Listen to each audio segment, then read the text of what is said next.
Welcome to I Heart Geek.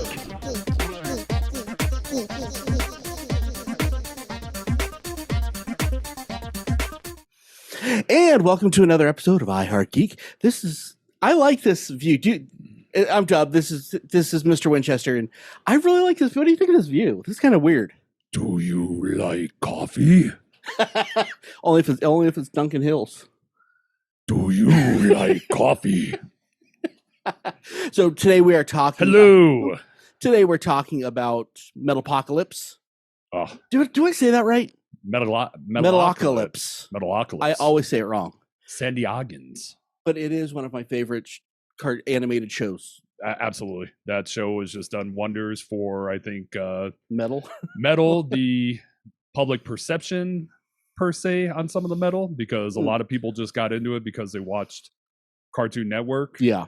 And it was just another one of those shows that's on. It's 11 minutes long, every single episode. So I think it really kind of got into the public, eye of people who maybe were never even in the metal. And you don't have to be in the metal to watch it. It helps. It helps. It definitely helps. I don't know if you watch the whole series, I don't know that you would not like metal if you can get through the whole series. That's true. Yeah. Because there's a lot of that double kick death metal, Cookie Monster vocals, Double bass, cookie. I hate that term, but yeah, it's apt. It's apt. Yeah, it is. But I've never liked that term. Just good singing. Yeah, good singing. Now I've wanted non-melodic singing. Yeah, it does. Yeah. But their guitar is very melodic. But anyway, that's of course. We'll talk about the instruments as we Absolutely, go. We will. I've wanted to do the show for probably a couple years. Yes. But no one ever wants to do this show because this is such an underrated show. Yeah, it's been on Cartoon Networks since 2007 or 8. Something like that. 7 or 8, I believe.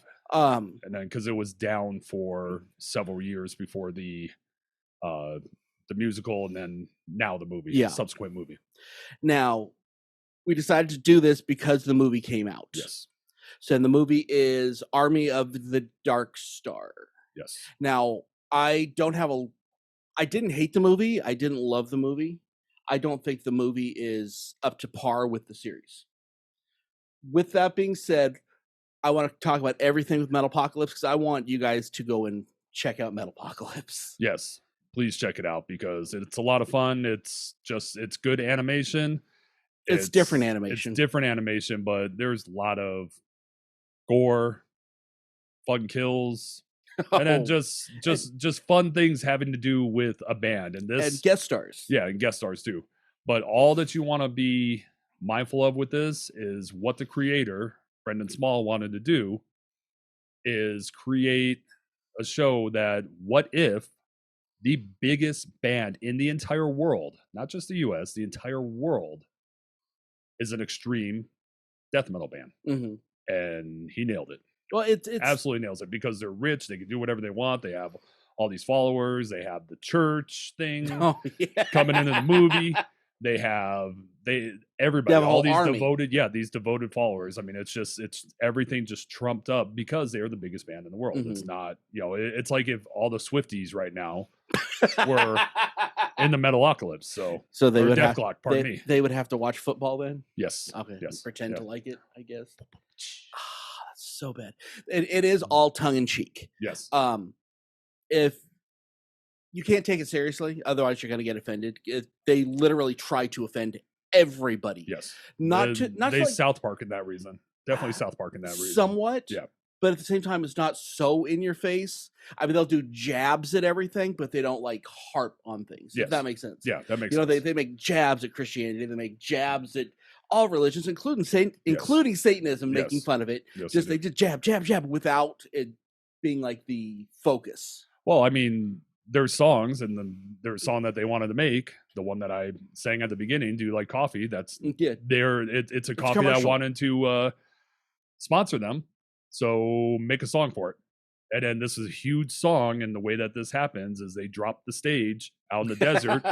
They're going to be performing in front of hundreds of thousands of people in the desert, a la Burning Man style, just without the rain. I didn't even catch that. And this drops in the middle of the desert, but of course it doesn't drop where it's supposed to drop, and it completely kills thousands of people or whatever. And it's hilarious. Nothing ever goes as planned. Yeah, and it's all for coffee. Yeah, all for coffee. So let's talk characters real quick before we go in depth. Who is your favorite character in? It's Nathan. Nathan Explosion. He's the lead singer, and he is definitely based off of George Corpse Grinder, who is the lead singer of Cannibal Corpse. He's got a little bit of Metallica. Yeah, that's Kurt Hammett having his little fingers inside of the show as well. But he's funny because he's dumb. He's dumb. Yeah, he's not very smart. No. But he's it's all about the music and him just kind of I'm not gonna say he just intimidates people, but I mean he's just a very intimidating person. He's a big guy. But then when you talk to him, you're like, this guy is not very smart. Yeah. Not at all. So what about you? My favorite is I'm a bass player, so it has to be Murderface. Oh, Murderface. William Murderface. Murderface. Murderface. It's hard to explain him. He's every stereotype you've ever heard about a bass player. Yes. He's dumb. I mean, he's not smart either. I like the design of him as like a 70s like Steppenwolf, who you'd think was probably in Steppenwolf, or what their bass player looked like with the way that his hair is done. And then the stash, especially when he grew it out in the 4th season, and everybody thought it was really weird with his mustache, and then he tried to comb everything. That was even better. But he also has what I like about him is he's the least talented member of Death Clock, which is the band that we're talking about. Yes. And now that is that's a bass player mantra. Yes. You're always afraid of being replaced. What am I even here for? No one loves me. Blah, we blah. could get a machine to do that for you. Now, but in the first couple episodes, the first I think 4 or 5 episodes, it wasn't like that. He was a lot more important to the band. Yeah. I mean, he did the solo with his pants down and all that stuff. Yeah, he did. Everybody loved him. And then they had this shift about episode 4 or 5. Like, no one likes him. He can't get girls. He's terrible, and he works better as that. And then he's mean to everybody too. On top of that, it's not the fact that nobody really likes him, but he makes it so that nobody likes him because he's just horrible to everybody. Yeah. So yeah. Okay, so let's talk to other members. We have Pickles, the drummer, who I think is the heart and soul and brains of. He's a lot of fun. His character, and just Midwestern. Yes, to the core. Yeah, because it's funny because they all have backstories. Excuse me. They all have their backstories. They're all very different from each other, except for Toki and they're basically the same character. They're almost the same character, but him, and when he talks, it's just normal. Hey, Midwesterner kind of talking. Murderface. Hey there, guys. Yeah, Murderface has like the kind of lisp, but like speech impediment. I don't want to think about that. Nathan Explosion just talks like this the entire time. Yeah, it makes you sad. And we're gonna go out there. And you turn on the subtitles, you can't understand a freaking word he says. I don't know why, but we're just gonna sing.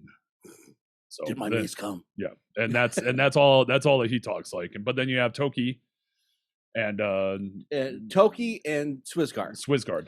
Now those are the two guitarists. Swissguard is supposed to be the greatest guitarist on the planet. He's Joe Satriani. In fact, that's who plays guitar. 9 times out of 10 in every scene, in every episode, Swissguard is standing there with his guitar, just playing with it. Yeah, they're talking. Unplugged. They're unplugged, but they're talking at a meeting, or they're at a luncheon, or they're at something. He's just playing his guitar all he does all day long. And then even to the point where there was risks between him and Toki because Toki wanted to do the solo, but he's not good. Swissguard carries him on everything. Yeah. Well, Toki is very happy he's in a band. He's the rhythm guitar player. Yeah. No, if he disappears, no one knows. Until you watch the musical, then you realize, everybody loves Toki. The band can't exist without him. Yeah. Yeah. He takes on that kind of mantra, the same thing as the bass player, no offense.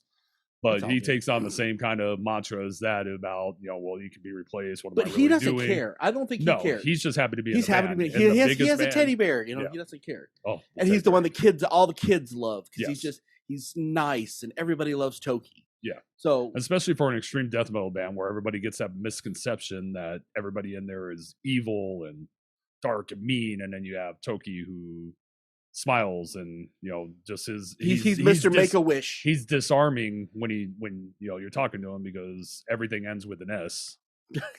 What are you talkings about? Talkings. Yeah. They both do that. Yeah. Oh, him and Swissguard. Yeah. One's supposed to be from Norway and one's from Sweden. Possibly, because that's where you would recruit 2 extreme death metal. But the extreme peoples. And I'm not going to get this is I'm not going to spoil, but everybody has such an amazing backstory. The more and when you watch this show, everybody's got a fully complete, fleshed out backstory. Yes. I mean, it could be every character could be the character of the show. Yes. Because it's that well fleshed out. Yeah, it's not even hyper focused on anyone. I mean, an actual episode could be hyper focused on one of them, but the entire thing, because then you have all your side cast of characters who are very big as well. Yeah, and they have a lot of those guys in there. And Dick Nubler. They cycle through several different times. They cycle through. All names are puns. All names are puns. All names are puns in there, and that's what gets even funnier because whenever they do their was that the expert, and this is the expert on so and so. Let's actually get into that for a second. Yeah. Now they had a plan for this. This is definitely a comic book. Yes. This was definitely planned out from the beginning that this is an evil organization and they're just going to give you a little tiny bit of it every show. Yep. And you don't know what they're there for. In fact, until the end, until the last season, you don't know what they're there for. No. What is Falcon back? What is all this stuff? What are they going to allow? I will allow it. Deathclock must be. We'll allow it. And that's kind of the time has not come yet. Yeah. And that's over and over. Just a nice little bit every episode. And that's so comic booky. And I'm like, that's the only reason it needed the movie, I think. It did. They needed to button it up a little bit, but because they did go the route of George R. Martin and Winter is Coming. I fell asleep because every episode, something little bit of thing. Winter's coming, and it just keeps going and keeps going and keeps going. So. And the other story keeps on. They make an album for fish. Yes, and they make it in the ocean. This is like underwater, and it was such a big deal about this. And when you watch it for the first time, you're like, okay, so they made an album for fish. This is kind of stupid, but the show does not happen without that. No. That is so pivotal to the overall plot. So the song Mermaider, have you seen, because a lot of people, so they never really did a whole lot of like videos for the songs, but they've released albums. They've gone on tour. Deathclock has gone on tour with Brendan Small and Baby Metal. And Baby Metal. That's a whole nother conversation. But that's all you, bud. Great band. They released all this stuff, but they never really did a lot of different like videos for it. So a lot of fans have made videos. Mm-hmm. Go on YouTube, search Mermaider from Deathclock, and the fans that made that one. Oh, I know which one. The Batman one? Batman one. They also have a Star Wars one with what song is that? That is Hatred Cop. No, Metallica did one. But it's under Metallica's label, Hatred Copter, which they actually played all the instruments on that song. Okay. And that was a metalocalypse song. Oh, very good. Which is kind of cool. I'll look up that one later. But yeah, Mermaider is fantastic because it takes Batman, Robin, every DC superhero in it, and it's very depraved. So just warning you, it's not for your kids. Not for the kids. It's not something fun to watch with the kids. It's very depraved, but it's very funny too. If you'll let your kids watch Robot Chicken, you'll let them watch that. True. That's kind of where the line is. Yes, I think there's two great things that came out of Adult Swim: Metalocalypse and maybe Rick and Morty. You could say. Rick and Morty. Now all the controversy. That's we'll talk about that later. That's its own episode. But yes, Robot Chicken and Robot Chicken, and those three are the only important things that came out of Adult Swim. Because Seth Green is my tiny little gnome spirit animal. So now let's hit this real quick before we talk about the movie. We're gonna break this into kind of 3 parts. We have the first series, which were just kind of fun. Yep. And then we have the build up to the musical, which is was supposed to be the open-ended finale of the show, then the musical, and then the movie. So let's kind of grade that a little bit. As far as the first part of the series, that is, I will call that seasons 1 through 3. Okay. What would you grade that as? Oh, that's an A.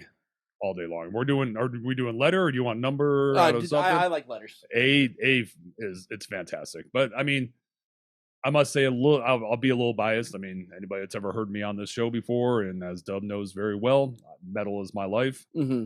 So this was definitely the show for me. On top of that, 11-minute episodes. You can knock out 3 or 4 of them a night, and there's only 10 episodes, 11 episodes in each. Something like that, yeah. Yeah, it's not a whole lot. So I mean, it's easy to knock out, but it's also easy to rewatch. Yeah, because there's a lot of fun things that are in it. So, A for sure.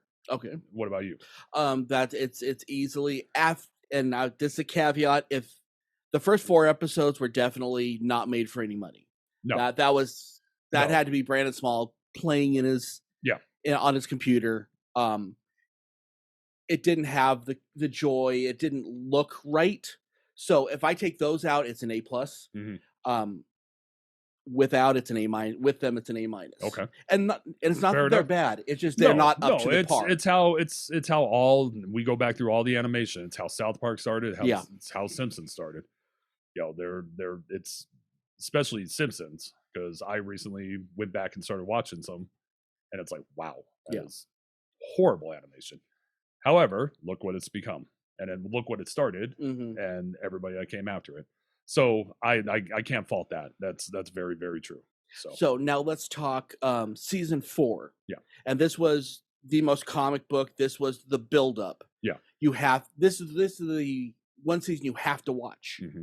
Otherwise, it's like before the movie. Yeah, nothing makes sense. Nothing makes sense. Nothing makes sense. I mean, they throw in piece after piece after piece, and this is an A+ for me. Mm-hmm. I love that huge build. There was never not a build on it. Mm-hmm. You finally are learning about what Falconback is. You're learning about the general and the original. So you enjoyed the reveal. I loved the reveal for the review.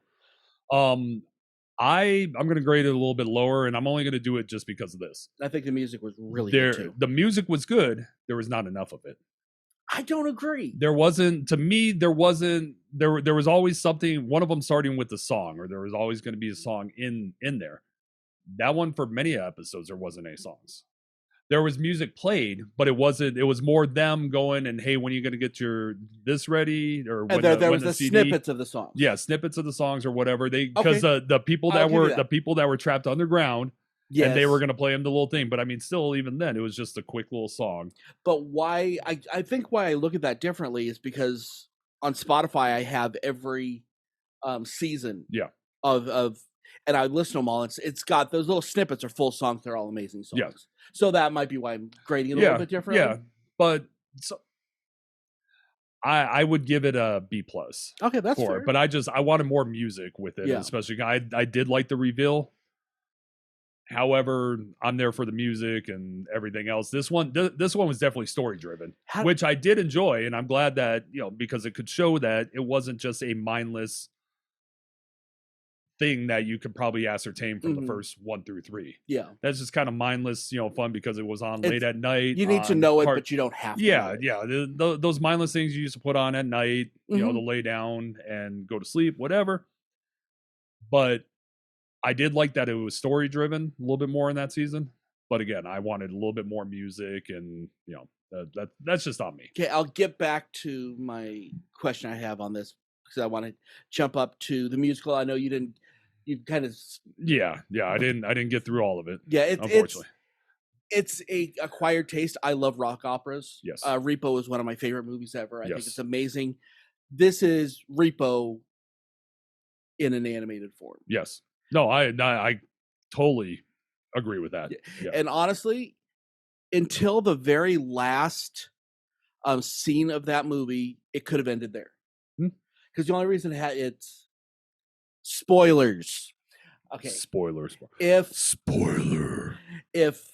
it didn't have the Murderface getting possessed. Yes.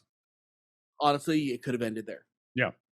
And I think the music is just gorgeous. The song it's Galaxy done. And just what he accomplished with the musical was just, and again, look at 1 through 4. Just watch it again. It's extreme death metal is what this band is, what he makes this man to do. But then you watch the musical, and then you go, look how talented this guy is. Yeah. And it's another one of those that you could say, yeah, oh, anybody can get on the mic and scream. Anybody can just play a guitar fast. Anybody can just drum fast. No, kids, you can't. All right. And especially not like him. Yeah. And especially not like Gene Hoglan, who was drumming for the longest time with them. And if you don't know who he is, please look him up. That guy you can plug and play him in any band on the face of the earth. Yeah, insane double kicks. So you know what that is. It's what they accomplished in that is just fantastic. Yeah. Because it's not a lot of people are able to do that, especially in something that can now be pushed out to the public and be in the public eye. So that's the way I feel. So now, being that I do listen to this on my Spotify, I'm going to give the music on this about a B+. I'm going to give the story an A because of how far I felt, as I said, I felt like, oh, okay. I feel like the show's complete. Mm-hmm. So that's how I kind of graded that. Yeah. I think I'll flop them. Okay. Yeah, I think I'll flop them on those grades. But the story itself, yeah. I mean, they didn't have to come out with it, but I know I believe back when they did that, or at least a little bit before then, they had talked about, hey, we're going to do a movie. Mm-hmm. And since that, obviously it only takes rabid fans, one time to hear, hey, we're going to do a movie, and it never at goes some away. time, and never goes away. And then finally, he shopped it around, he shopped the script around and everything, and then they were able to, get the movie made. So I'm glad they did, because I want him to keep on doing stuff like this. Yeah. I mean, he is so talented and can turn just a simple little animation into a big old band. Yeah. Singing and acting crazy and, murder face. I want to see the Murderface movie. Okay, so now let's go to the movie. Okay. This is when you get to hear Dub go from like, oh, this is amazing, I'm the cheerleader, to, well, if you like, tampered down if you like it, I guess you'll be into it. Yeah. Because of how high they set that bar, it's not really fair. Because I mean, if this was just a run-of-the-mill show, and the years between as well. Yeah, the years between as well. So, but I don't know if that necessarily hurt them as much as it's just like, again, that bar is there. Mm-hmm. How many years later does anything that come out better than better than that? You and I watched it together. Yes, we did. And I said to you at one point, they're really going for the story in this one, and they're really, trying to make it story driven. It should have been an extra half hour longer. I believe it could have been, yeah. And I think sure. Because what was the running time on that? About 40? Oh no, it was it was an hour and 20. 20, yeah, hour and 20. Yeah, they could have easily done. And okay, well, this is why I think we have the problem. Well, I have the problem with it. They give you Abigail, which was this great love story, and it finishes up in less than a minute. Yeah. Okay, that was pointless. Yeah, they didn't pull that one out, and especially the way that it consumed Nathan through the majority of that movie. Yeah. And then again, you just end it that quickly and be like no. Okay, well, that's done. Okay, we're done. Yeah. So that was definitely a downfall on it. I also really didn't like Toki and Swissgar, important parts to the entire series. Yes. And honestly, you could have made this whole movie without them and you wouldn't have noticed a difference. Yeah. Yeah, because they didn't play a part in this whatsoever. So because the main Murderface is in it a lot more, and they talk about because of the possession and everything. Pickles was forced in. Yeah. Pickles was in a lot, but he was forced in. Yeah. So Nathan was the only important. Nathan, yeah, they definitely. So as we talked earlier about that, any one of these guys could be the one that's the star. They did go Nathan Wild in this one, really wild, and especially the whole. I found it comical because it is kind of funny. A guy, once again, he's just a big guy and I talk like this every single day, but he's in love now, and it's not the good kind of love. No, not the good kind of love, but it's hilarious. It is the way all the things that he's doing, and everybody is trying to talk to him. Nathan's in love. Yeah, Nathan's got a girlfriend now, and that it doesn't get old to me when they're doing that whole bit. So I really like that. Okay, and last character issue I have is Charles Oftenson. There was no reason for him to have left Death Clock in that movie, because it's for what? Yeah. So you can talk in front of that church once? Yeah. Yeah, I think that was just kind of one of those extreme things to like throw I think it they off. had ideas for it, and it just didn't. They materialize. didn't have enough to flush out on that one. But I mean, you never know. He might make a second movie and do something crazy with that. But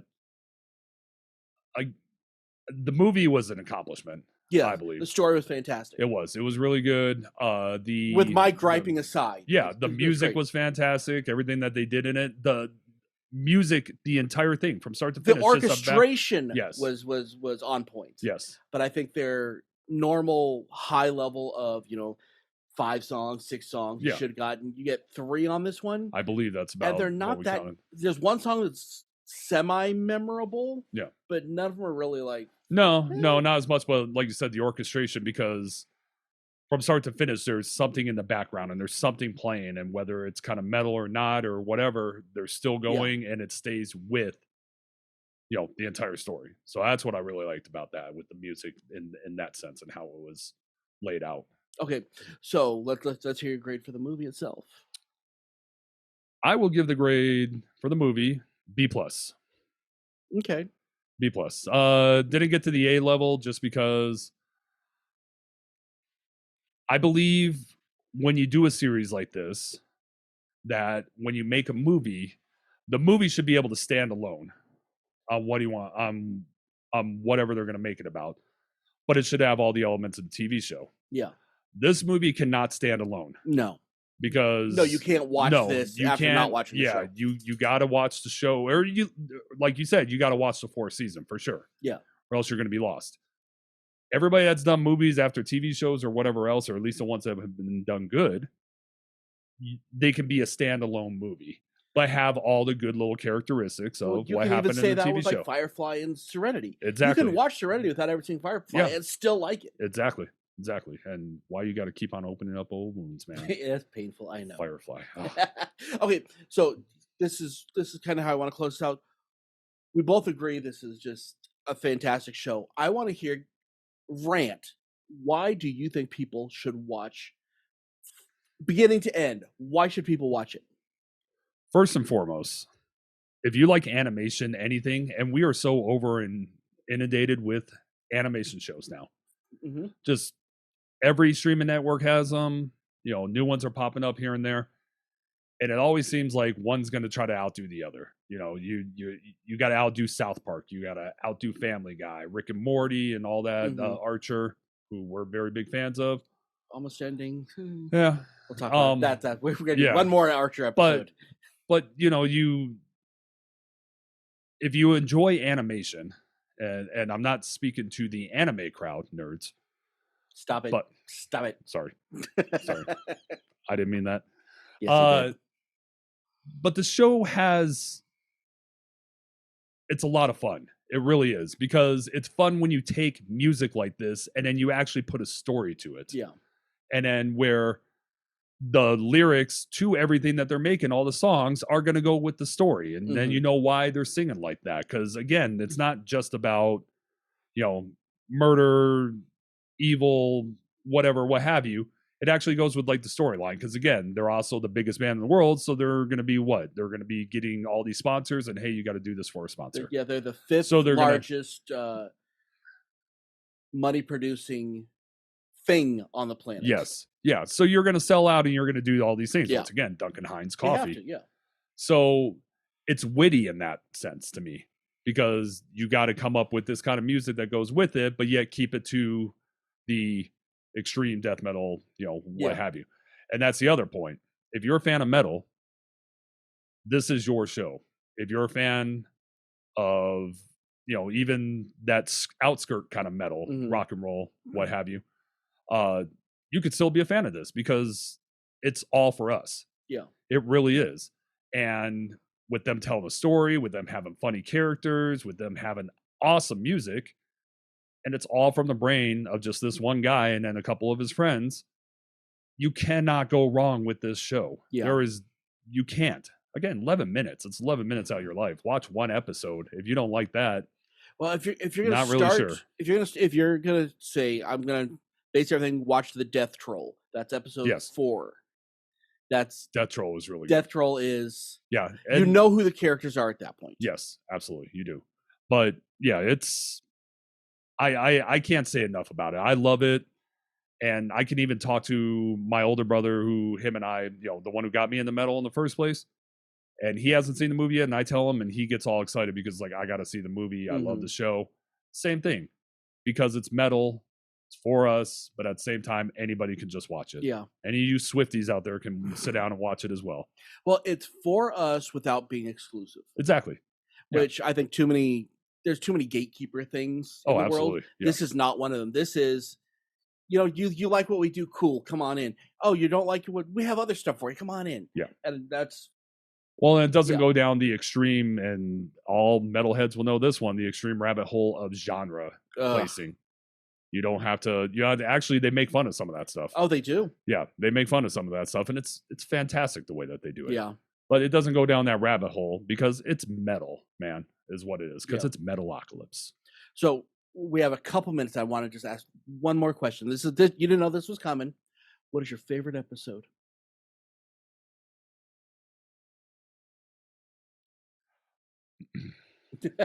This is painful to him. I can tell it's like choosing your kids. Which kid do you like better? I'm just kidding. Is neither a answer. I'm just kidding. I love my kids. Honestly, I always go back to the Duncan Hines one. Really? I don't know why. I go episode back. 1. That was episode 1. I don't know why. I always go back to it. I can watch that one over and over again. The Death Troll one was really good. I'm trying to think of the one in season 3 that I really enjoy, but it's escaping me now because you caught me off guard. Didn't even give me a piece of paper to write down. No, nothing this time. So, but it's the Duncan Hines coffee, because that song is just so absolutely ridiculous, but it also just encompasses what the entire band and show is about. Oh, and that's what I love. Another suggestion for the show, if you're watching it, especially when you're watching it for the first time, turn the subtitles on. Yeah. You're not going to understand what he's saying. Yeah, it doesn't hurt. You can definitely, with the music. I mean, I would imagine by now a lot of people have heard screaming kind of music, with the deep voice and everything else, as you say, Cookie Monster vocals. Yes. You will be able to hear what he's saying, with that, and you read what he's saying or whatever. So it is a good idea to put that on. Now, my favorite episode was with when they did the spoof on Some Kind of Monster, with Metallica having their psychiatrist come on, pretending like he's basically part of the band. Mm-hmm. Want to go on tour, and they go through this whole thing, and they are like enamored with this guy until finally they're not. Yeah, because with any new toy with them, they're going to get sick of it fast. Yeah, but it was nobody lasts with these guys, producers, and they do, but they don't. Yeah, well, they're altered. Yeah. Altered is a good way to say. Yeah, but the psychiatrist's name is Twink Lettitz. If you want to spell that out, you'll know what it says. Yes, which is just I bust up every time. Again, the writing is fantastic with it. Mm-hmm. That episode's fantastic. Again, Kirk Hammett. He's 8 voices on the show. Yeah, Scott Ian is like 6. Scott Ian is Amy Lee from Evanescence is in there. She is. There's a chick from Arch Enemy. Yeah, she's Alyssa. In it. She's the Russian. She's the Russian chick. Or no? Oh, she is. Yeah, she is a Russian. chick. Yeah, she is a Russian chick. Who else? Corpse Grinder's in it. Kirk Hammett's in it. Well, that's one thing that's kind of amazing too, because again, hands down, Metallica is the biggest band in the world. Mm-hmm. Rock and roll, metal, whatever you want to call it. And then, but you have this guitarist who just is like, no, I want to do the show with you, with this guy, Brendan Smalls, and he's like, yeah, man, come on in, and lends all of this creativeness. Vai and whenever there's a really great solo, it's either Steve Vai or Satriani. They come in just to play for him. Just play the solo. Yeah. It's and that's the other thing too. It's a great history lesson with a lot of the people that he gets to come in and do these things. Yeah. Or a metal lesson, if you will. To be able to read, hey, this guy was in it this episode. Mark Hamill's like 20. Mark Hamill does a lot of stuff in there. Dave Grohl is the but that's because Arab Sheik. Yes, that was funny. I love you guys. But Mark Hamill, because Mark Hamill has such incredible range with his voice. He does so much stuff on that show. Yeah, and the way you can manipulate his voice is amazing. But yeah, so that's again, that's something to look up. We're telling you, this is a show that you need to watch. This is, don't go in with a stick up your butt. Just enjoy it for what it is. It's good. Yeah. No matter what you believe in, you're gonna take some jabs. But remember, it's not like they hate anything. It's just a jab, jab, jab, jab, and they're gonna go after everything. So don't. And again, they're an extreme death metal band who's a bunch of prima donnas. They should be. Yeah, they're prima donnas. In the end, they're prima donnas because they're the biggest band. They make fun of the greatest jazz musicians on the planet. Yeah. They make fun of it. Yeah, okay. And then, but one of the lines in what was it? I think episode 8 in season 4, where they had to write the apology to the fans and like we don't like our fans. Just like straight up, we don't like our fans. We're doing this for money. The fame. But that's again, they're prima donnas. They don't care. But that's what's funny because it's a band like this that are a bunch of prima donnas. So definitely check it out. We didn't give too many spoilers, and even if we did, this is a show. It doesn't matter if you have spoilers. Not at all. It really doesn't. No. This is one that's, if you're a part of our audience, you'll be into this. You should be into this show. You should give it a couple episodes. If it's not your thing, it's not your thing. Write me about it. Tell me. But most of our audience will really, especially dudes. It's a dude audience. Let's be honest. I think so too. But there's a lot of fun in it. Again, if you like metal, you'll love this show. Yeah, that's all I can say about it. And I'm pretty honest. And and as a audio engineer, oh my gosh, it is pristine. Yeah, especially after the first 4 episodes. I mean, it is just however much they paid on that studio work. Their engineer, lots of time in that. So with that being said, check out the Facebook, check out the Twitter, check out the Instagram, do all the stuff, talk to us. We're trying to get more episodes out because everyone's schedules just sucks. Y'all know who I'm talking to. It's not anybody's fault. It's just kind of the way it is. And Zoom's making it harder. Yes, it's me. Zoom's making it harder. So there's a lot of new stuff they're having to deal with. So until next time, I'm Dub. This is Mr. Winchester. And we will see you next time. Keep on geeking on, guys.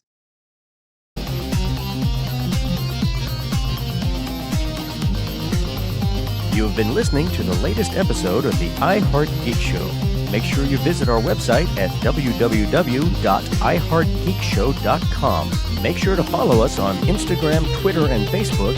And if you check us out on YouTube, make sure to like, comment, and subscribe. And keep on geeking on to all of you geek rock stars.